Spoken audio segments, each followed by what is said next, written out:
Hello and welcome to Ecoholics. Today we are going to talk about another very interesting topic, which is the concept of invisible hand as mentioned and coined by famously Adam Smith. So let's begin. Now there are so many variety of answers that I usually evaluate while evaluating the competitive examination notebooks, which is mentioned for invisible hand. Some say that okay, it's actually related to demand and supply. Some say it is related to some kind of market forces. But I think students definitely have issues in understanding exactly what invisible hand is like. Okay, so let's today decipher this interesting terminology that was coined by Adam Smith. Now, Adam Smith, as you all know, was an economist, a philosopher, and he had presented very foundational ideas like laissez-faire, like capital accumulation, like invisible hand, and many others. He provided some foundational ideas regarding trade also, like the absolute advantage theory. Okay, but what interestingly he mentioned was the concept of invisible hand. He stated that by pursuing his own interest, an individual frequently promotes that of a society more effectively than when he really intends to promote it. Okay, that sounds pretty difficult, but what exactly it means? It means simply that Adam Smith suggests everyone should work and everyone works for their own self-interest. But self-interest should not be misconstrued as greed or as selfishness. We are not talking about any kind of selfishness. We are talking about self-interest. Every person has its own goals, right? Every individual has its own goals, and because of those goals, they take care of those goals by acting upon it. Correct? Because they are in the right direction and they want to achieve that goal, which also probably is in sync with the economic structure. So they are doing the right thing by providing operations for their own self-interest, right? So this whole idea of invisible hand comes from the point of view of self-interest.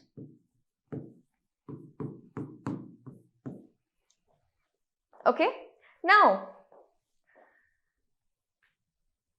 let's understand how this self-interest actually works. Okay? Now, individuals aim to maximize their personal gains. Each and every individual has their own goals, like I said, and they want to maximize them. They want to get the best, right? And now markets are going to coordinate these actions, whatever the individual actions are, through prices, through competition, profit and loss. All of these things are market forces which are going to enact, and they're going to make it possible for individuals to reach their best outcomes. Okay. Now, what will be the outcome? Outcome is going to be the efficient allocation of resources. So, when there is freedom of choice, when there is self-interest, when there is competition in the market, and when there are rules of law and there are property rights, these are the things that are very, very important for the point of view of understanding invisible hand concept. Also, they are very important from the purview of capitalism, because Adam Smith was in favor of capitalism. So, which is why these are the key functions, key assumptions behind the concept of invisible hand. Now, Adam Smith never said that this is greed. This is not greed, that people are running behind, businesses are running behind profit. That's what they have to run behind, right? Individuals are running behind earning more. Why? As an individual, they want to support their families. Even if they don't have families, they want to support themselves. They want to gain the best outcomes. So they are running after money or physical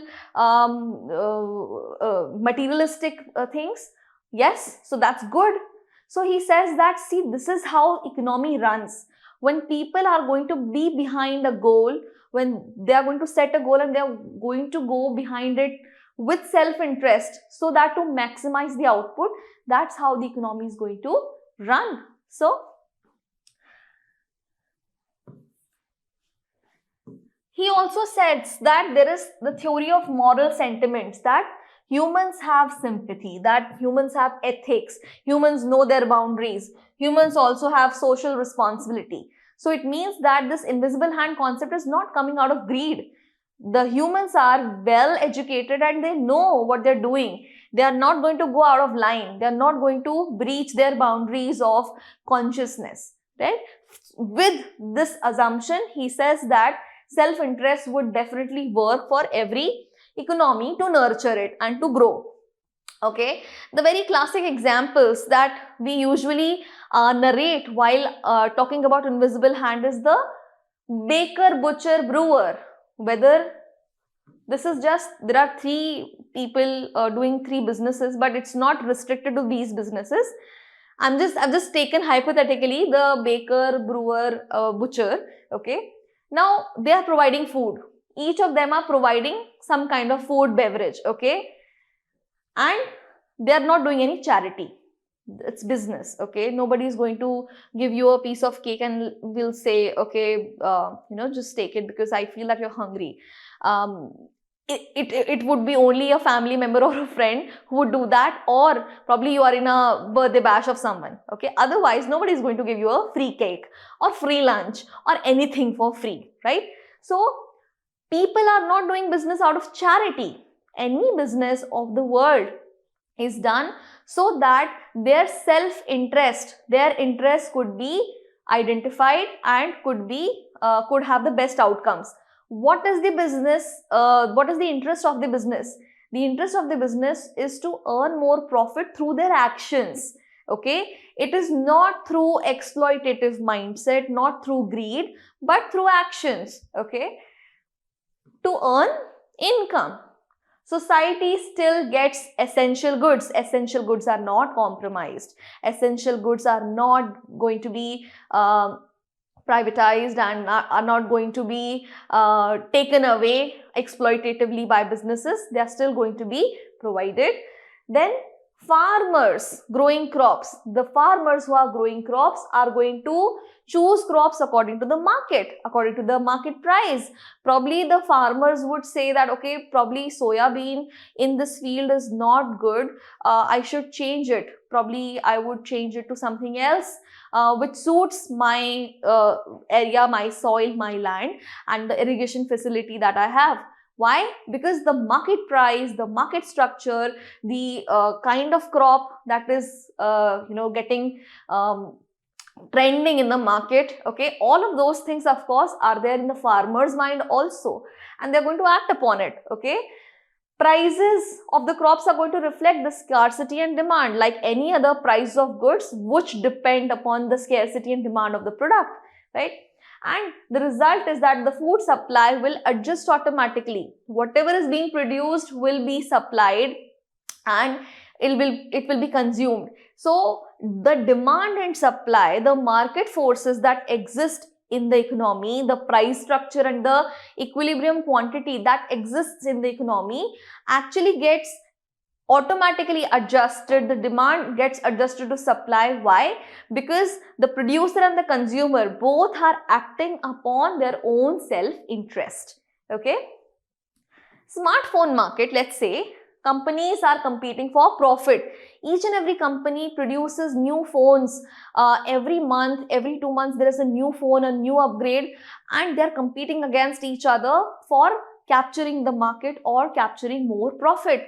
So what are they giving to customers? Automatically they are going to give customers great facilities, great service, great camera, great operating system, better quality, lower prices, innovation. All of these things are a product of the competition. So when the businesses are working towards their self-interest and they are in the competition, they are actually providing automatically great quality to customers. So again, there's this rule of invisible hand, okay, that plays, right? So here we see that because of self-interest, there are efficient outcomes, right? Now, invisible hand and the modern economy. There are certain examples that I have taken in terms of the modern economy, how we can relate it to the modern economy. Let's start with the startup ecosystem. Okay, here we have entrepreneurs who chase profits. Okay, and what does the society gain out of it? The society gains employment opportunities, innovative facilities and services, and growth, productivity. Nationally, the productivity increases. The more type of entrepreneurs, the more type of employment opportunities are available, the better growth opportunities exist in the market, in the economic structure. Secondly, if I talk about stock markets, then investors seek what? They seek good returns. Capital flows to efficient firms, the firms which are efficient, the capital automatically is going to flow to those efficient firms, and the poorly performing firms are going to exit automatically through the stock market, right? Again, invisible hand working in the direction of efficient outcomes. Okay. E-commerce platforms, the how we purchase things online. Okay, the sellers compete against each other to sell more products, services online digitally. How do consumers benefit? Because they have a lot of variety, a lot of innovative services and products to check out from this competitive pricing. Yes, and of course the services are great, so there's a lot of choice that the consumer has to take their actions, right? If I talk from the point of view of international trade, then countries specialize based on comparative advantage. The country which has better advantage in one of the products or a couple of products, that will be produced more. That's comparative advantage. Okay, now because of that, what will happen? The global welfare will increase, because many countries are going to compete against each other, again like business entities, and are going to provide globally great goods and services, good quality services. Again, great allocation of resources and efficient outcomes automatically arising. That's the automatic commitments and quality and everything that is presented is actually the concept of invisible hand, right? Lastly, if this concept could be linked to something that you're studying, then it could be linked to welfare economics, market efficiency, growth theories, and the fundamentals of many other concepts that you study in economic thought as well, right? Now, what are the limitations of this invisible hand concept? Now, of course, invisible hand concept is a great concept, but we should always remember the bottom line of this concept, that the invisible hand which talks about self-interest should not come out of greed, and the boundaries should not be breached, right? The human consciousness should be intact. Now, Adam Smith definitely mentioned about the invisible hand, but he did not mention about the negatives which could cause problems or negative externalities. Now, whether it is monopoly, where there's one owner or cartelization, where there are only few owners who restrict competition,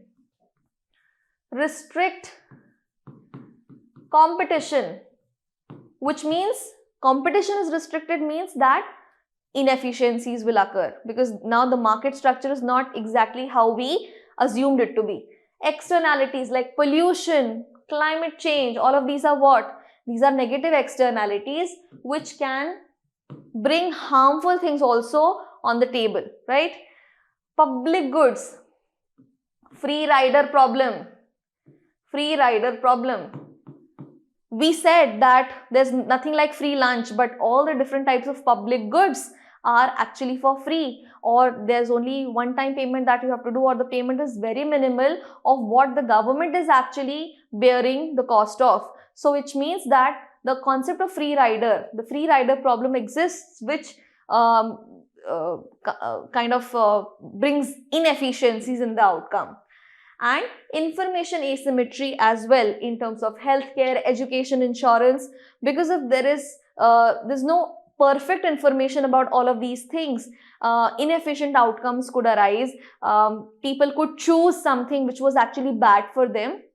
So again, inefficiencies can be created. Okay, so Yes, definitely there are certain limitations of the concept of invisible hand. Now, today when we learn about it, we should not just learn about what Adam Smith mentioned, but we should think how it is correlated with what we are learning today, what we are seeing today, what economic structure we are looking out today, right? And with that, let's understand why the invisible hand still is relevant.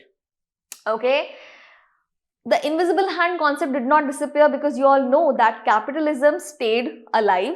Okay, the capitalism was adopted through transition of capitalism itself, and institutions also kind of evolved, awareness, education, everything evolved.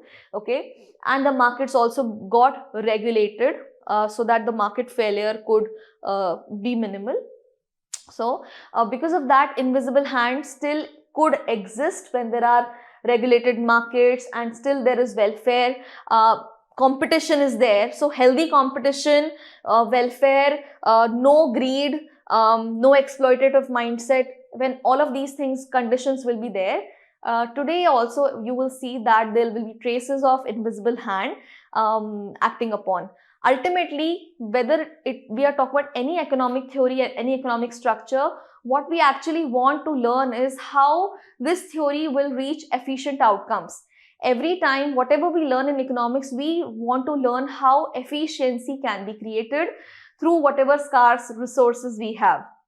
So with this bottom line for invisible hand itself, okay, I will take your leave from this video, and we are going to meet next in the next video. But till then, do mention in the comment section below, if markets are self-corrected, why do crises occur? Okay, when the markets can self-correct itself, why do the crises occur? Please mention your answers and your comments in the comment section below so that I can know more about your ideas about the economic structure that we are in. Till then, stay tuned to Ecoholics. Thank you.